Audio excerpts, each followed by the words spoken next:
Hope you had a good weekend. And here we are back in Ephesians. We're moving on from Ephesians 2, 1 to 10, and we're thinking about Ephesians 2, verses 11 to 22. And I just want to introduce those verses this morning rather than give any special detail about one particular verse. You know, one of the great things I think is to belong to a team or a group of people that share a common aim, that work together. You could think of a football team like that, whether you're one of the players doing all the action, or one of the supporters not getting any exercise, but still feeling part of the team nevertheless and sharing this common aim. And that's a great thing when that really happens, and I think that's what Paul is beginning to talk about now in these verses here, from verse 11 to 22. And he's speaking about the way in which we are brought together. Now, one of the features is that in Western society, we think of ourselves as me, I am the center. And even though Paul, he talks about we and us in our salvation, he also talks about you are being saved by grace. And therefore, the tendency in our minds is to think only of our salvation or my salvation only. Now, obviously, if you believe in Jesus, you can say my salvation, because if you come to believe in Jesus, you have been saved. But Paul wants you to know that God's aim for you is more than just you on your own. Salvation is more than that. It's more than just you being saved on your own. Because what Paul is going to tell us is that God brings you into a group of people who are going to share that journey with you. A body of people who belong to him, first of all. And verses 19 to 22 in this section will talk about those things in wonderful terms. For instance, in verse 19, it talks about being members of God's household. And we'll see how wonderful that is. And he talks about a body of people who also belong to each other. He talks in verse 19 again of being fellow citizens with God's people.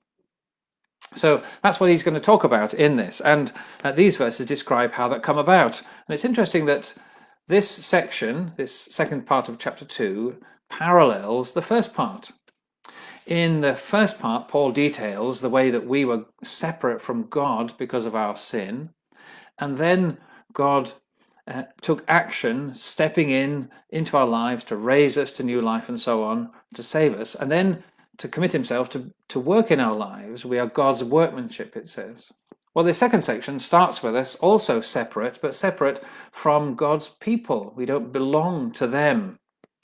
And so God steps in to bring us near, and he details how he does that through Jesus. And then the last part of the chapter, from verse 19, is about the way that we are brought together with God's people. We share. He's building us and working in our lives. So there's a parallel section to it. What Paul is talking about in these verses is the creation of the church. He doesn't use the word church, and therefore we shouldn't think of ecclesiastical structures or bodies that you might think about today. But he's just talking about the body of people who share the journey, who are God's people in the world. And that's appropriate for us to be thinking about that this week, because this coming Sunday is Pentecost Sunday, which is the birthday of the church itself. So what he's going to tell us is that God, when he saved you, brought you into his household. I like that word. It's a good word to describe what we are. And he's going to tell us how he does that. But one thing we can say, actually, just at this point, is that you can't choose the other members of the household. We started with the idea of a team, a football team. And that's not wrong, but one of the dangers is that if you think of a team, you might think about choosing those who join. Do you remember a school being chosen or not, as in the case of many people, for like the football? You were always the last in the line. Nobody else really wanted you. But actually, if we're members of God's household, you don't choose the other members of that family. You're born into a family, and that's it. You have no choice in the matter.